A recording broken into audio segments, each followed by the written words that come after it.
making disciples, transforming. Saya percaya Anda ada di sini. Saya melihat iman Anda. Ya, iman tanpa perbuatan adalah mati. Kenyataan bahwa Anda ada di ruangan ini, itu adalah menunjukkan iman Anda dan kerinduan Anda untuk Anda punya anak-anak yang takut akan Tuhan. Amin. Jadi kita sama, saya juga rindu. Anak saya juga punya kompleksitasnya sendiri, sama seperti anak Anda. Enggak berarti kalau anak pendeta itu lebih gampang, lebih susah, iya saudara. Ya, tapi kita mau sama-sama apa yang Tuhan katakan tentang anak-anak kita dan juga bagaimana kita sebagai orang tua itu melihat mereka. Kita buka sama-sama di Kejadian pasal yang pertama. Ya, saya mulai dengan bagaimana Tuhan mau kita melihat mereka. Ya, Kejadian pasal yang pertama ayat yang ke-28. Pada mulanya apa sih anak-anak? Itu dimulai ketika Kejadian pasal yang pertama, Tuhan selesai semuanya menciptakan alam semesta gitu ya. Dan kemudian ada manusia, lalu Allah memberkati mereka. Siapa mereka? Mereka adalah manusia itu. Ya, laki-laki dan perempuan. Lalu Allah berfirman kepada mereka, beranak cuculah dan bertambah banyak. Ya, penuhilah bumi dan taklukkanlah itu, berkuasalah atas ikan-ikan laut, burung-burung di udara dan segala binatang yang merayap di bumi. Jadi perhatikan kata Allah memberkati. Ternyata ketika Allah memberkati kita, yang difirmankan apa? Kita bisa beranak cucu dan kita punya anak cucu, itulah berkat. Saudara, bisakah Anda melihat bahwa anak-anak Anda adalah berkat dari Tuhan? Mungkin berkat itu sekarang ini rasanya seperti jadi beban, merepotkan dan sebagainya. Tapi pada awalnya cara Tuhan melihat anak-anak itu diberikan sebagai ekspresi berkat, bagaimana Tuhan itu memberkati umat manusia, memberkati Anda dan saya. Tuhanlah yang menciptakan pada awalnya pernikahan, kemudian Tuhan memberkati dengan kamu beranak cucu. Jadi Tuhan melihat bahwa anak yang Tuhan berikan kepada Anda adalah bentuk berkat. Ya, pada awalnya seperti itu. Kemudian Mazmur 127, kita tahu sama-sama ayat ini sering dibacakan. 127 ayat 3 sampai 4. Sesungguhnya anak-anak laki-laki adalah milik pusaka daripada Tuhan. Sekali lagi diulangi bahwa itu dari Tuhan. Dan buah kandungan adalah suatu upah. Seperti anak-anak panah di tangan pahlawan, demikianlah anak-anak pada masa muda. Nah, selain berkat, firman Tuhan juga menjelaskan anak-anak itu adalah seperti anak panah. Ya, anak panah yang dipercayakan kepada Anda dan saya. Kita mau nggak mau, siap nggak siap, suatu hari anak kita itu akan kita lepaskan. Betul? Suatu hari mereka akan pergi dari kita. Sebenarnya bukan pergi dari kita, yang benar adalah kita melepaskan mereka. Kita melepaskan anak panah itu. Apakah mereka akhirnya kita shoot tepat kepada sasaran sesuai dengan kehendak Tuhan, itu sebenarnya tergantung bagaimana kita mendidik mereka, bagaimana kita memperlakukan anak panah itu. Sehingga kita harus tahu bahwa suatu hari nanti, soon or later, kita harus lepaskan anak panah itu. Dan Anda dan saya di sini disebut sebagai pahlawan. Pahlawan, kalau saya juga pernah menjelaskan di gathering sebelumnya bahwa sebagai seorang pahlawan itu berarti tentang peperangan. Bukan orang yang duduk diam. Pahlawan itu berarti memenangkan sesuatu. Berjuang melawan sesuatu dan menang. Saudara, dan anak-anak disebut anak panah yang suatu hari akan kita lepaskan. Jadi Anda bisa bayangkan enggak suatu hari anak Anda besar, jangan sekedar membayangkan anak saya itu nanti pergi kuliah gitu ya. Anak saya akan menikah hanya sebagai sekedar journey of life. Jangan bayangkan anak Anda hanya sekedar hidup untuk menjalani fase kehidupan. Dan Anda hanya menemani, bukan. Tapi anak Anda adalah anak panah yang Anda perlu runcingkan, Anda perlu buat sedemikian rupa sehingga suatu hari nanti bukan anak Anda yang pergi, tapi Anda melepaskan mereka. Anda melepaskan mereka ke dunia pekerjaan, dunia pernikahan gitu ya, dunia luas sana, pendidikan dan sebagainya. Saudara, itulah yang membuat hari ini kita bicara tentang namanya tanggung jawab. Karena kita dikasih yang namanya tanggung jawab sebagai orang tua mendidik mereka sebagai anak panah yang suatu hari kita akan lepaskan. Bagi Anda yang merasa punya tanggung jawab membesarkan anak, entah anak kita masih kecil atau remaja atau sudah dewasa, saudara, Anda dan saya satu perjalanan. Kita di satu jalan ya. Mungkin ada yang lebih duluan karena anaknya lebih besar gitu. Kadang saya tanya kepada orang-orang tua yang anaknya sudah lebih dewasa dari saya. Saya pun belajar sama mereka. Saya tanya, anaknya pernah nggak ngalami turbulence gitu ya. Waktu remaja gimana? Kemudian kapan cooling down-nya, saya tanya sama mereka karena sekali lagi kita sama-sama student, kita sama-sama murid yang mau belajar. Ya, di dalam perjalanannya seringkali kita merasa bahwa anak-anak kita itu cepat besar di dalam membesarkan anak. Tahun demi tahun itu terasa cepat, tapi hari itu terasa lambat. Benar nggak saudara? Tahun itu merasa, loh perasaan kemarin baru gendong dia kok nangis-nangis, sekarang kok sudah SMP, ini kapan besarnya? Kan kita merasa gitu. Tapi hari demi hari, waduh kalau anaknya kita pas lagi bantah, pas lagi tantrum gitu kan, itu rasanya kan menit itu rasanya lama gitu, apalagi kalau dia lagi guling-guling di lantai gitu kan. Rasanya lama sekali, tapi tahun itu rasanya cepat. Saudara, ya itulah ironisnya di dalam membesarkan anak kita. Sebuah perjalanan yang tidak mudah, tapi sebuah kepercayaan yang luar biasa saudara. Nah, yang seringkali terjadi seperti apa yang tadi yang disampaikan di video di awal kalau sudah datang pertama kali. Banyak orang tua merasa bahwa tanggung jawab mendidik anak ini tambah tahun tambah susah, benar enggak? Kita merasa bahwa anak-anak zaman sekarang itu lebih susah dari zaman kita dulu. Tahu enggak saudara, orang tua kita tuh juga bilang gitu loh sama kita. Orang tua kita itu juga bilang gitu waktu kita masih kecil. Terus sekarang kita jadi orang tua, kita bilang gitu tentang anak kita. Mungkin orang tua kita waktu masih kecil, orang tuanya juga bilang hal yang sama. Jadi artinya apa? Artinya semua zaman itu ya menghadapi tantangannya masing-masing, ya kan? Zaman bisa berubah, model tantangan bisa berbeda-beda, tapi nggak ada yang beda kok sebenarnya. Nggak ada yang berubah, nggak ada yang berubah, saudara. Dan seringkali nggak cuma itu, kita berpikir bahwa anak-anak kita ini sekarang mendidik anak itu susah. Kenapa? Sekarang ada media, ya kan? Kita menyalahkan media, kita menyalahkan budaya, kita menyalahkan apalagi musik di luar sana. Kita menyalahkan mungkin aturan dari pemerintah bla bla bla bla, dan kita seolah-olah berpikir atau kita percaya tanpa sadar ya bahwa semuanya itu yang shaping our children. Is that true? Apakah benar demikian? Apakah memang benar bahwa budaya, apakah benar bahwa media, kemudian musik, pergaulan itu adalah yang menentukan anak kita seperti apa? Kalau demikian, berarti kita percaya bahwa dengan zaman semakin berubah dan perubahan demi perubahan, lama-lama firman Tuhan gak relevan. Padahal kebenarannya saudara, apa yang hari ini ada, itu zaman dulu juga sudah ada. Mungkin cara delivernya beda dan sebagainya, tantangan demi tantangan berbeda-beda. Dan setiap generasi punya punya definisinya lah masing-masing. Contoh misalnya zaman kita dulu orang tua itu punya otoritas sangat besar sehingga anak-anak diajari supaya apa? Supaya nggak bantah. Kita kan lebih banyak diem kan. Kalau ngomong sedikit langsung dimarahin gitu kan. Kayak seolah-olah tidak menghormati. Tapi bandul itu sekarang ekstrim berikutnya. Anak zaman sekarang gampang speak up. Anak zaman sekarang gampang untuk bantah gitu kan. Kalau benar mereka berani berdiri di atas yang namanya katanya kebenaran. Padahal belum tentu benar. Tapi mereka punya keberanian yang dulu kita nggak miliki. Dan karena itu dianggap sebagai sebuah kelemahan. Sebenarnya dua-duanya sama-sama salah. Yang benar adalah apa kata firman Tuhan. Ya nanti saya akan jelaskan. Saudara, kalau kita menyalahkan sesuatu yang di luar sana, ya kita takut nanti media itu begini begitu, kita takut bahwa nanti budaya bla bla bla, LGBT bla bla bla dan sebagainya. Berarti kita sedang mempercayai tanpa sadar bahwa semuanya itu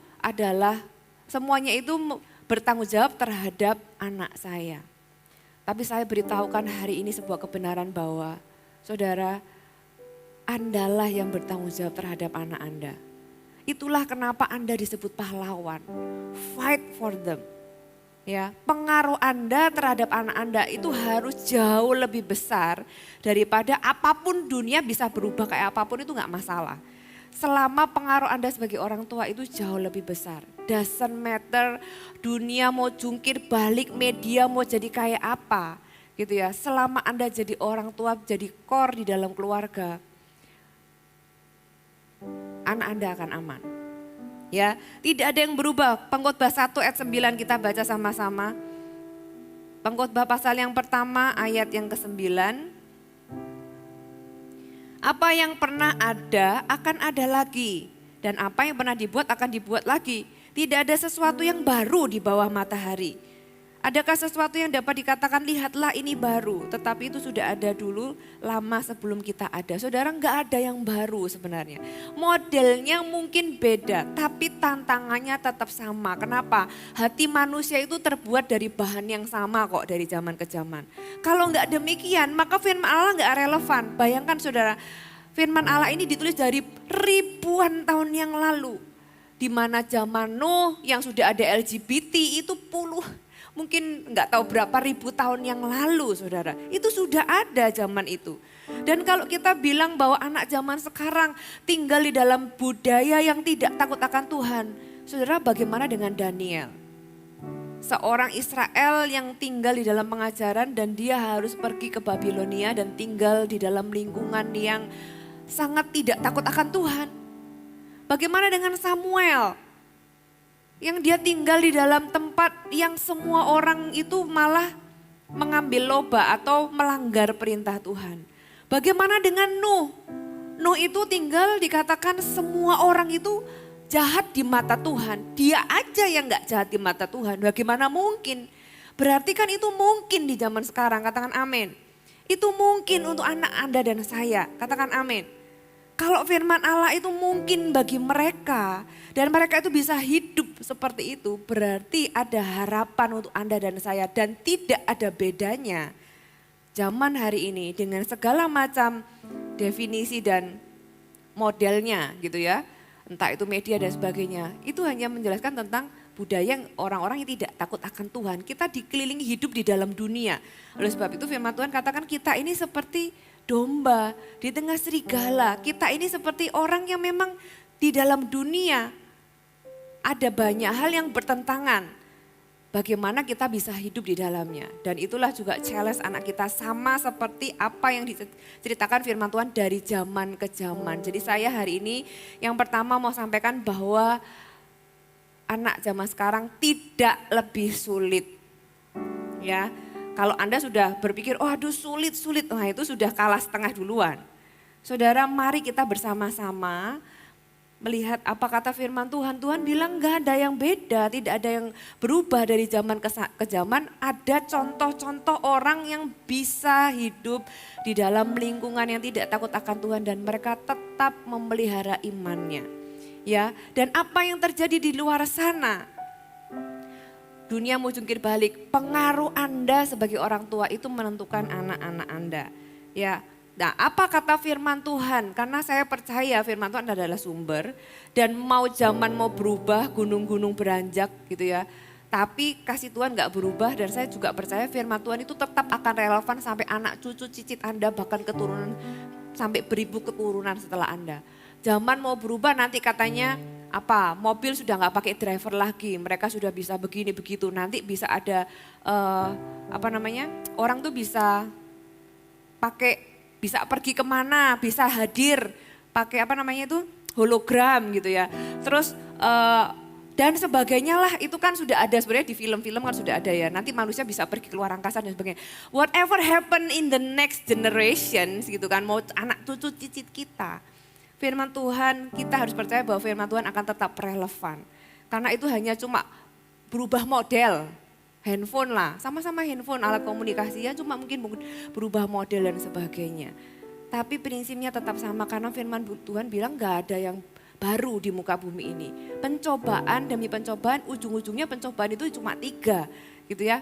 Keinginan mata, keinginan daging, keangkuhan hidup. Firman Tuhan itu sudah jelas di dalamnya. Dan ada prinsip-prinsip yang kekal yang kalau kita tahu, kita percaya bahwa firman Tuhan itu relevan untuk semua zaman, maka Anda nggak akan khawatir. Zaman mau berubah, firman Tuhan tetap adalah jawaban, katakan amin.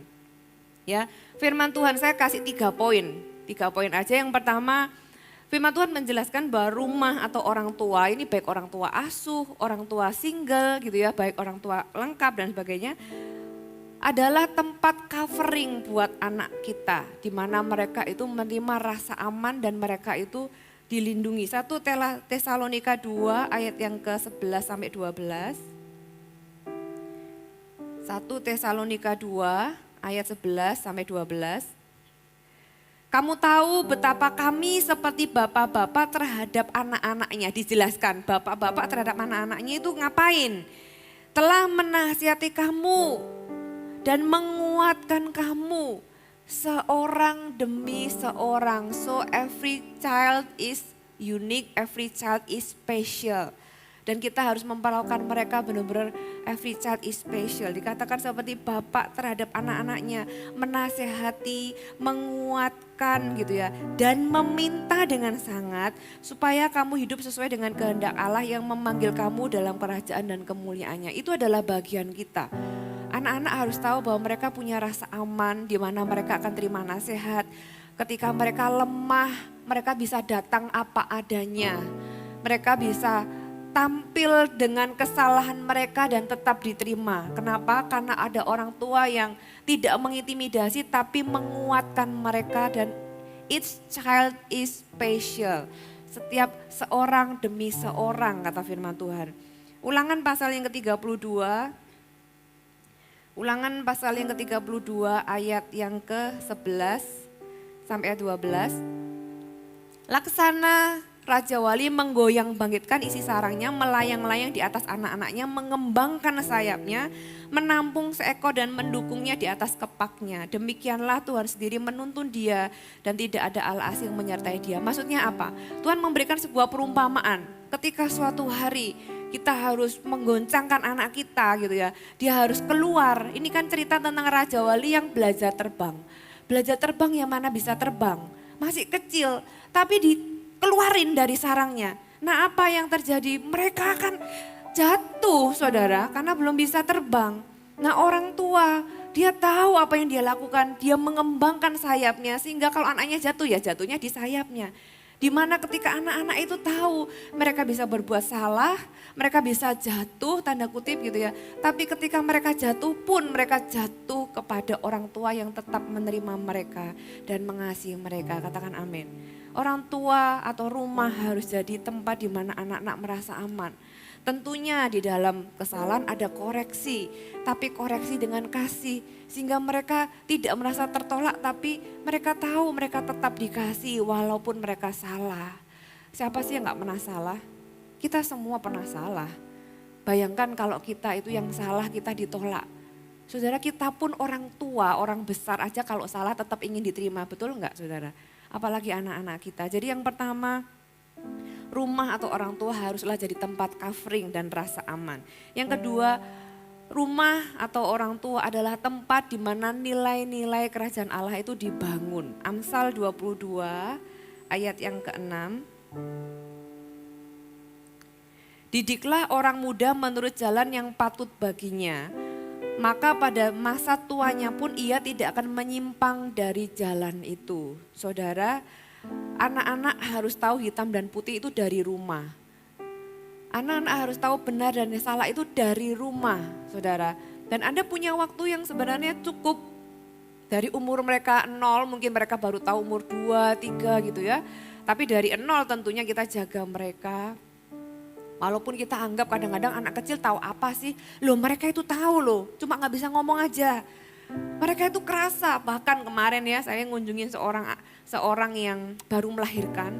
Dia bilang dia setiap kali ditaruh di tempat baby, tempat tidur baby gitu. Anaknya tuh tiba-tiba nangis cakar-cakar.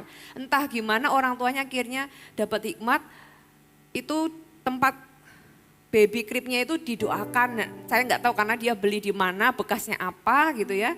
Didoakan dan akhirnya anaknya itu bisa tidur dengan tenang. Loh berarti anak kecil itu mereka tuh bisa feeling. Orang tua marahan nih berantem, anak itu bisa feeling, bisa tahu walaupun mereka mungkin tidak bisa mendefinisikan, nggak bisa membantah atau apa, tapi mereka itu tahu. Makanya perlu dari kecil bangunlah nilai di dalam kehidupan mereka. Saudara, penting bagi orang tua, husband and wife, suami istri untuk punya pernikahan yang terus diperjuangkan di dalam komunikasi dan keharmonisan karena itu akan sangat berdampak kepada anak-anak Anda.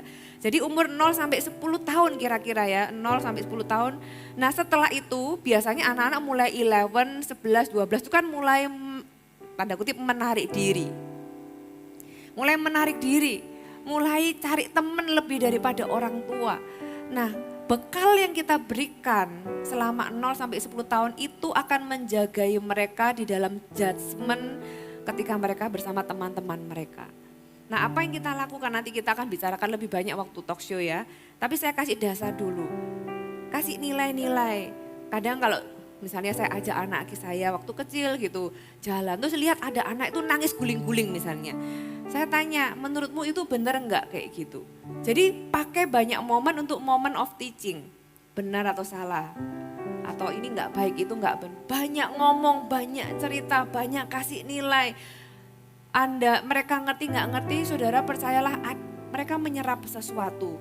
Dan mereka itu akan merasa dijagai. Nilai-nilai itulah yang akan menjagai mereka pada masa tuanya. Karena firman Tuhan bilang, didiklah orang muda yang menurut jalan yang patut, yang benar, yang sesuai dengannya.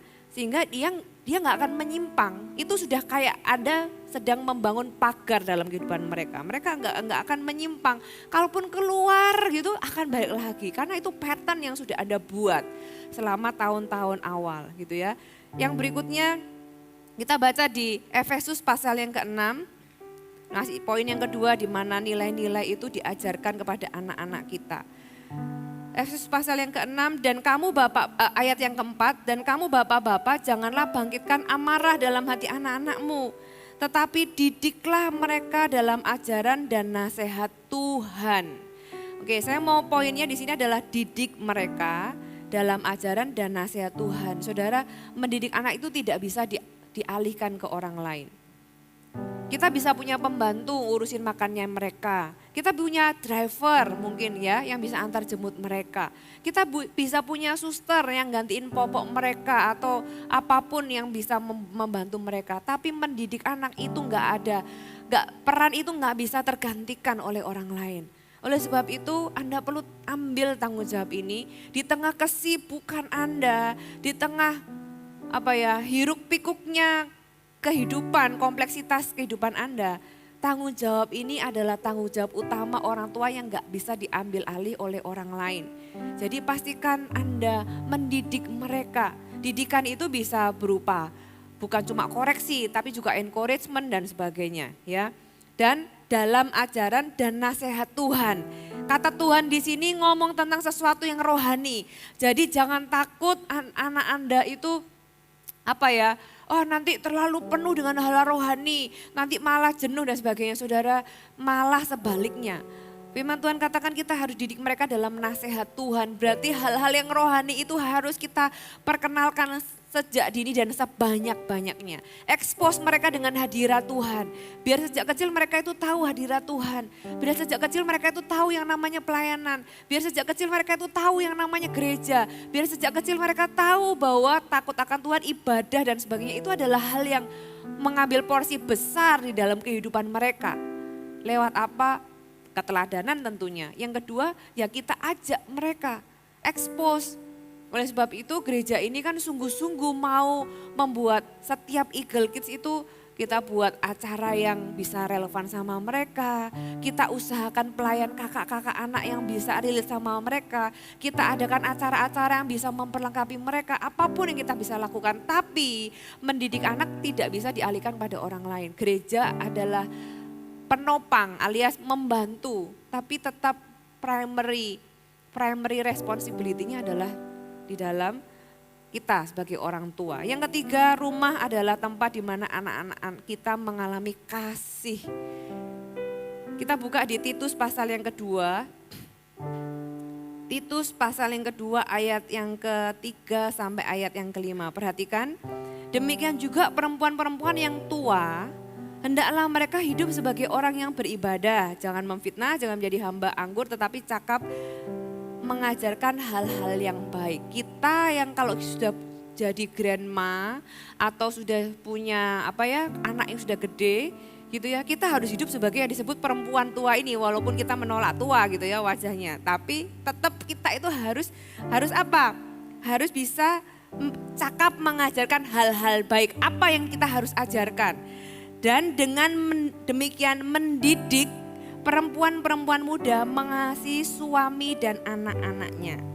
Hidup bijaksana dan suci, rajin mengatur rumah tangganya, baik hati dan taat kepada suaminya, agar firman Allah jangan dihujat orang. Saudara, mungkin ini kesannya kayak buat perempuan aja. Ya enggak, firman Tuhan bilang katakan suami-suami kasihlah istrimu.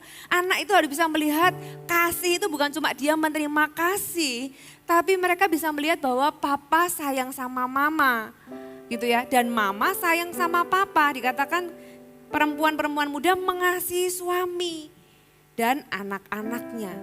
Jadi mereka harus bukan cuma menerima kasih dari orang tua, mereka melihat kasih itu. Karena pattern itu yang mereka akan terima dan bawa di dalam pernikahan mereka.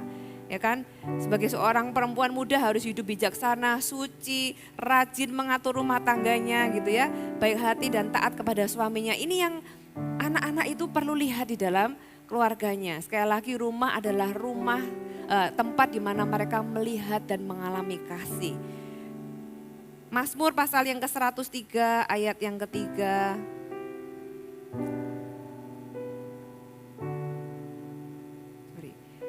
Mazmur 103 ayat yang ketiga dikatakan,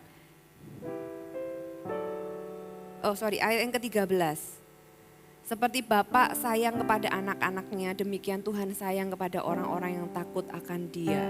Bagaimana kita bisa mengasihi anak-anak kita dengan mencontoh bagaimana Tuhan mengasihi kita. Kalau Anda nggak pernah mengalami kasih Tuhan secara pribadi, sulit bagi Anda untuk mengasihi anak-anak Anda.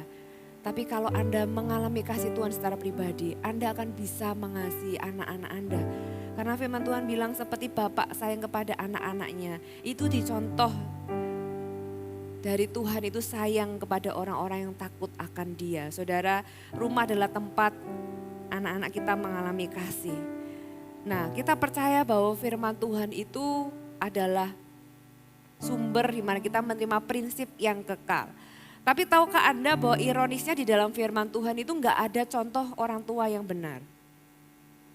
Nggak ada contoh orang tua yang sempurna, itu nggak ada di firman Tuhan.